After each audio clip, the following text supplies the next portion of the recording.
우리는 모두 그동안 참 열심히 여러분 살아오셨죠. 뒤로 돌아보지 않고 그렇게 열심히 살아오셨어요. 이제 와서 내 인생의 뒤앞길을 돌이켜볼 때 우리는 정신없이 바쁘고 이 힘든 이민 생활 속에서 열심히 살아온다고 살아왔지만 혹시 오늘 이 목소리의 주인공 마틸드처럼 우리도 헛된 수고로 그렇게 헛된 삶을 살고 있지는 않았는지, 덧없이 흘러가는 세월 속에 허무함을 여러분 지금 느끼고 계시지는 않은지 한번 우리 스스로 한번 질문을 해보셨으면 좋겠습니다. 그런데 여러분, 그 질문으로 끝나는 것이 아니라 우리 은퇴들이 믿는 자로서 어떠한 삶을 사는 것이 바르게 사는 삶인지를 또한 생각해 봐야 될 줄로 믿습니다. 오늘 본문은 사도 바울이 약 2000년 전에 본인이 감옥에 갇혀 있으면서 에베소 교인들에게, 그 에베소 교인들을 향해서 참된 그리스도인의 실천적인 삶에 대해서 외쳤던 그런 메시지가 오늘 본문에 담겨져 있지요.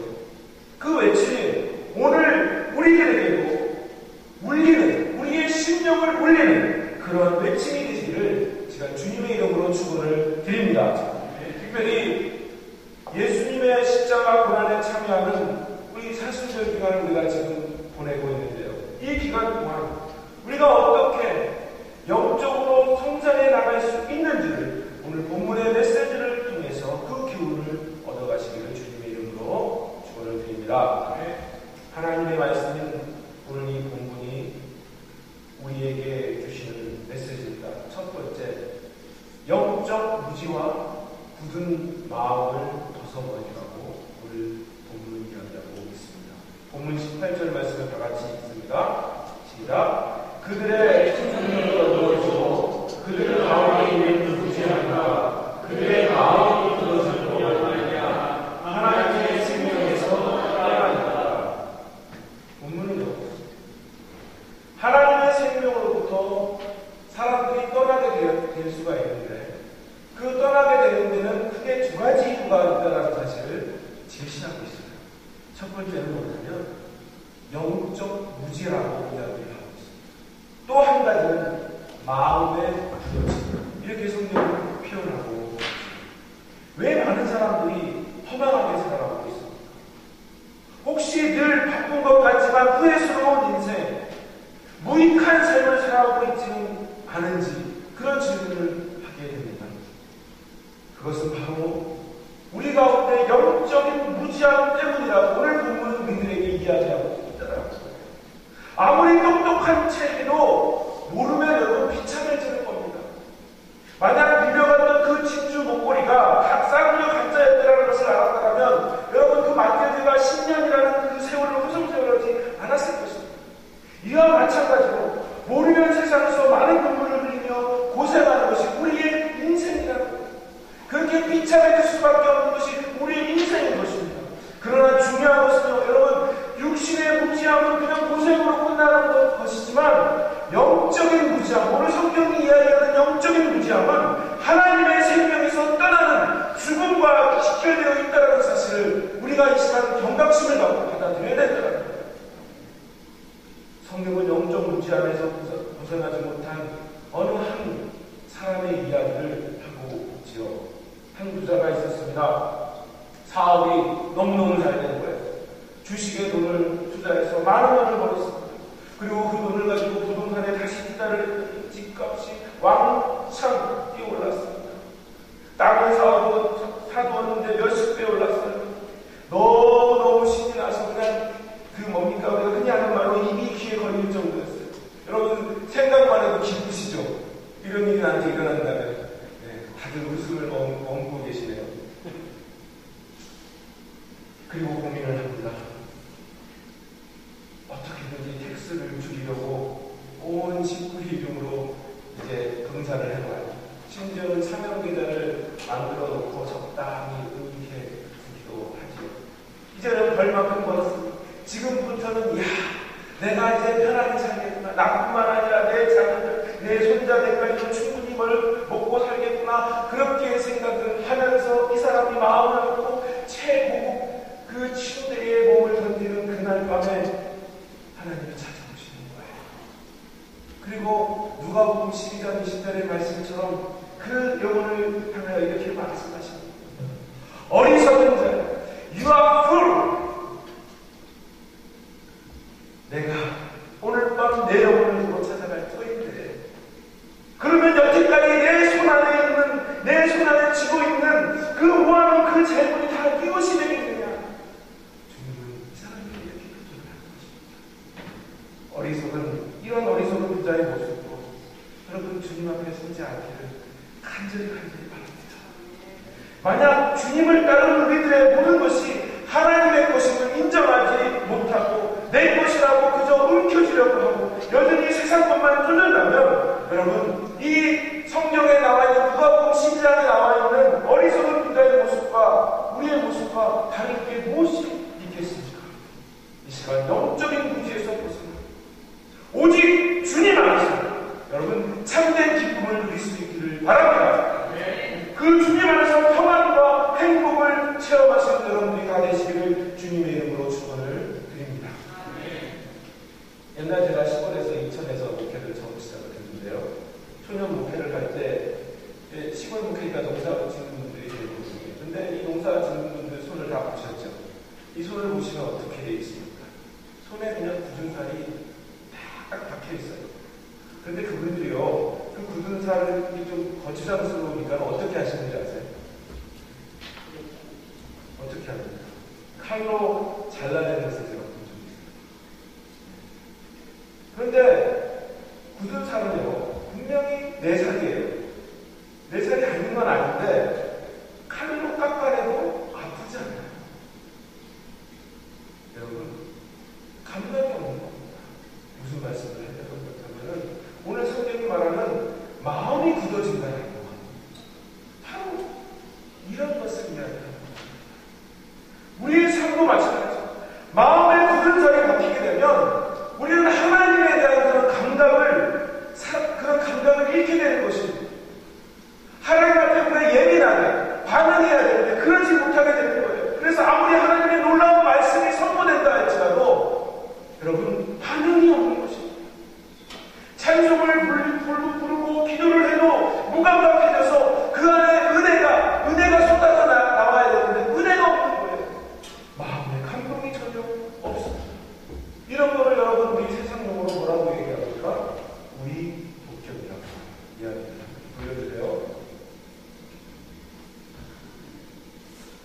여러분 무슨 말씀을 드리려고 하냐면, 우리가 은혜를 받기 위해서 하나님의 온전한 뜻대로 살기 위해서 우리 영적인 성장을 위해서 먼저 내가 해야 할 이 사실들을 내가 해야 하는 게 있습니다. 여러분의 마음의 문제는 이것이다. 굳은 마음이란 마치 돌짝밭과 같은 그런 마음이다, 이렇게 생각합니다. 우리는 진실로 주님을 가슴으로 그렇게 영접한 그런 태도라면 영접한 것으로 끝나면 안 됩니다. 우리의 마음과 예수님께서 마태복음 13장에 말씀하신 것처럼 그 비유를 통해서 일러주는 것처럼 우리의 그 마음과 돌짝밭과 같은 그런 굳은 마음이 돼서는 안 됩니다. 오히려 이 시간 여러분들의 마음을 바꿔서 여러분들의 마음의 문을 열어서 부드러운 옥토바스로 변화시켜야 될 줄로 믿습니다. 그렇게 되면 그 마태복음 13장의 말씀과 같이 30배, 60배, 100배 그 이상의 결실을 우리가 맺게 되는 줄로 믿습니다. 그냥 거저 되는 게 아니라 우리가 하나님 앞에 반응을 보여야 된다는 사실을 말씀드리는 것입니다. 두 번째, 오늘 본문이 우리에게 주시는 메시지입니다. 옛사람을 벗어버리라, 이렇게 우리에게 말씀을 주시고 있습니다. 본문 22절의 말씀을 다 같이 읽어보십시다. 시작. 너희는 그의 육신을 따라 썩어져가는 것을 하나님 옛사람을 벗어버리고 옛사람을 벗어버리고 우리가 예수 믿고 새 사람이 되었으면 과거에 믿지 않을 때에 육체의 소욕대로 행하던 옛 습관을 과감히 버려줄 바랍니다. 옛사람에 대해서 사도 바울은 로마서 6장 6절에 이렇게 표현을 하고 있지만, 우리의 옛사람이 예수와 함께 십자가에 못 박힌 것은 우리가 우리에게 종로를 하지 아니하여 하니 이렇게 표현을 하고 있습니다. 우리가 주님을 가슴으로 영접하는 순간 여러분 우리의 옛사람은 그 예수님과 함께 이미 십자가에 못 박아 버리게 되는 것입니다. 그리고 다시는 옛날 그 믿지 않는 그 모습으로 돌아가는 것이 아니라 그 모습에서 벗어나야 된다는 것입니다. 우리의 삶 속에서 어떠한 것도 생명이 있는 것은 여러분 생각을 해보십시오. 이건 이치입니다.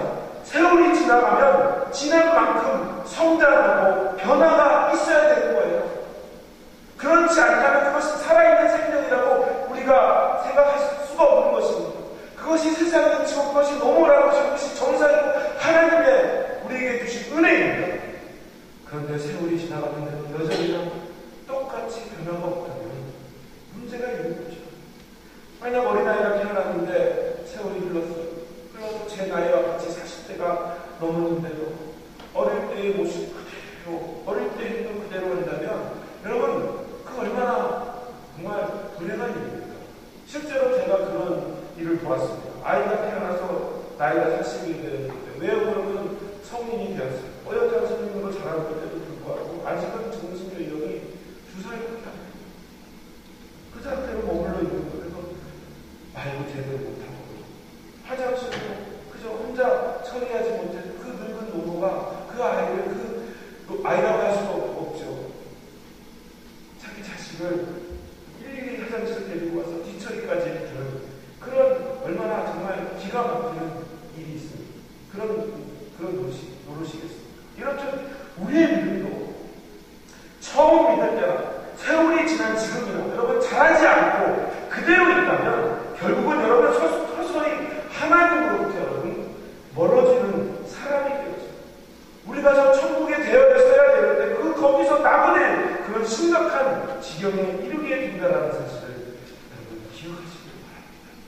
우리는 예수 그리스도를 나의 구주로 영접하고 거듭난 성도로서 그런 사람이라고 과거에 우리가 옛날에 믿지 않던 그때의 잘못된 구습들을 완전히 벗어버리는 그런 여러분 가관한 그런 결단력이 우리 안에 있어야 될 줄로 믿습니다. 골로새 3장 9절 말씀을 통해서 주님은 말씀하십니다. 옛사람과 그 행위를 벗어버리라. 우리가 주님 앞에서 주님의 말씀과 뜻을 듣자 사이로 약속을 하고 가슴으로 영접하는 것을 진실로 성도답게 이제는 가감히 우리의 옛 모습을 벗어나기를 원합니다. 아멘. 그런데 이런 모습은 어느 누구나 할 것 없이 우리 모두에게 조금씩 있어요. 아무리 우리가 예수 믿고 변화되어가는 그런 과정이지만 조금씩은 다 있는 것 같습니다. 그래서 이번 사순절 기간 바로 이러한 우리의 옛날의 모습, 구습, 옛 사람을 벗어버리는 그런 기간으로 이 기간을 삼을 수 있기를 바랍니다. 그러나 내일은 되지 않아요. 쉽지 않습니다. 그러기에 우리가 이 사순절 기간에 우리가 경건한 마음으로 금식하며 기도해야 될 필요성이 있는 것이죠. 이번 사순절 기간을 통해서 여러분 작정하십시오. 그냥 열매적인 그런 기간으로 여러분 보내지 마시고 이번 기간만큼은 내가 좀 작정한다. 여러분 그런 마음을 가지시고 믿음으로 정진하실 수 있기를 바랍니다. 그러면서 승리하시는 여러분이 되시기를 다시 한번 주님의 이름으로 축원을 드립니다. 후회하지 않을 참된 그리스도의 삶을 위해서 첫 번째는 영적 무기와 굳은 마음을 벗어버리라. 두 번째는 옛사람을 벗어버리라. 이렇게 본문이 우리에게 주시는 말씀이죠. 그렇다면 이제 우리는 벗어버린 것은 다 벗어버리고 새로운 모습으로 바뀌어져야 됩니다. 역시 그 사람 예수 믿으면 완전 다른 사람들입니다. 나도 예수 믿으면 저렇게 되고 싶어 라고 하는 그런 고백, 그런 고백이 내 주변의 사람들을 통해서, 내 이웃을 통해서, 나의 믿지 않는 가족들을 통해서 이런 말을 들어야 되는 성도님들이 되어야 될 줄로 믿습니다. 그래서 여러분 마지막으로 오늘 본문이 우리에게 주시는 말씀은 우리는 새 사람을 입어야 된다는 사실입니다. 본문의 말씀을 다시 보시겠습니다. 23절부터 24절의 말씀입니다. 우리 다 같이 읽습니다. 시작. 오직 너희의 심령이 새롭게 되어 하나님을 따라 의와 진리의 영광으로 지으심을 받은 새 사람을 이루라. 아멘. 새 사람이란 어떤 사람입니까? 예수 그리스도로 거듭난 심령이 새롭게 변화된 사람을 이야기합니다. 로마서 12장 1절 말씀에 너희는 이 세대를 본받지 말고 오직 마음을 새롭게 함으로 변화를 받으라. 이렇게 말씀을 하시고 계시죠. 새 사람이라는 것은 겉모양을 이야기하는 것입니다. 마음, 그 심령이 변화되는 이야기하는 것입니다. 그리고 그 심령이 변화되어서 이제는 실제의 삶이 변화되어 가는 것, 이게 바로 여러분 새 사람입니다. 제가 한번 질문을 해보죠. 여러분, 우리 모두 예수 그리스도를 가슴으로 영접하신 것 믿으십니까? 네, 크게 아멘 해주시기 바랍니다. 여러분, 예수 그리스도를 가슴으로 영접하셨습니까? 네. 할렐루야. 그렇다면 우리는 모두 진실로 새 사람이 된 줄로 믿습니다. 할렐루야. 주님은 우리의 과거를 묻지 않아요. 내가 옛날에 어떤 사람이었든 여러분, 주님 앞에는 상관이 없습니다. 주님을 영접한 순간부터 과거에는 어떤 삶을 살았다 할지라도 주님 앞에 과거를 회개하고 주님을 영접하는 그 순간, 그 주님이 우리의 과거의 죄뿐만 아니라 현재의 죄, 심지어 미래에 장차 지을 죄까지 다 대신 짊어지시고 십자가에서 여러분 피를 흘리시고 모든 물을 다 쏟아 부어주시면서 죽어주셨기 때문에 우리는 온전히 새로운 사람으로 거듭날 수 있다는 사실입니다. 이것이 바로 하나님께서 우리에게 주시는, 성경이 우리에게 주시는 가장 핵심적인 그런 말씀의 내용인 것이죠. 예수를 믿기 전에 깡패 두목이었던 김익두라는 그런 사람이 있어요. 그분이 예수를 영접하고 새 사람이 되어서 정말 진실로 이 사람이 완전히 변화가 됩니다. 그래서 이제는 목사 안수를 하고요. 극난했던 깡패가, 죄송합니다, 깡패라고 해서 목사 안수를 하고 노방분들을 했는데 이 사람이 뭐라고 이야기하냐면 옛날에 그 악난했던 깡패 두목 김익두는 죽었습니다. 저는 과거의 김익두가 아닙니다. 새 사람이 되었습니다. 여러분 예수를 믿으십시오. 예수 믿으면 저와 같이 됩니다. 라고 하면서 장터에 나가서 막 전도를 하는 거예요. 그러니까는 어떤 아주머니가 저 사람 진짜 변했나 하고 의심을 하는 겁니다. 그리고 이제 한번 이렇게 이 사람이 어떻게 해야 하는지를 많이 본 거예요. 근데 아마 제가 생각할 때는 이 아주머니가 이 김익두한테 이제 많이 괴롭힘을 받았나 봐요. 그래서 어떻게 변했는지도 좀 실험도 해볼 겸 그동안 받은 서름물이 있어서 물을 한 바가지를 떠가지고는 지나가는 그 옛날 깡패 주먹 김익두에게 그냥 퍼부었더라고요. 여러분, 만약 여러분 그런 일이 나한테 있으면 어떻게 하실 거예요? 화내시잖아요, 여러분? 그러면 여러분 그렇게 하시는 거예요.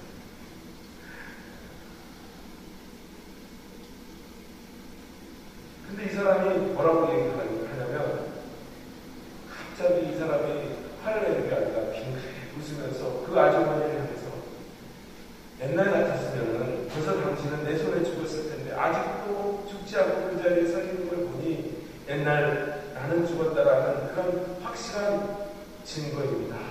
이렇게 이야기를 하더라고요. 나는 어떻습니까? 진실로 옛날의 모습에서 완전히 탈퇴하셨는지 아직도 옛 그 모습 그대로 버리지 못하고 그렇게 하루하루를 여러분 크리스찬이라는 그런 이름은 있지만 그렇게 살고 있는지 우리 스스로를 한번 점검해 볼 수 있는 시간이 될 수 있기를 바랍니다. 우리는 내 생각, 내 뜻대로 살다가 주님으로부터 책망받는 그런 성도가 되기를 원하십니까? 아니면 주님의 생각, 주님의 뜻대로 살다가 주님 앞에 설 때에 칭찬받는 그런 여러분들이 되시기를 원하십니다. 이제는 주님을 영접한 새 사람이 되시기를 바랍니다. 그렇게 해서 우리 모두 주님의 뜻대로 살기를 원합니다. 이번 사순절을 통해서 이런 변화가 내 안에서 일어날 수 있기를 바랍니다.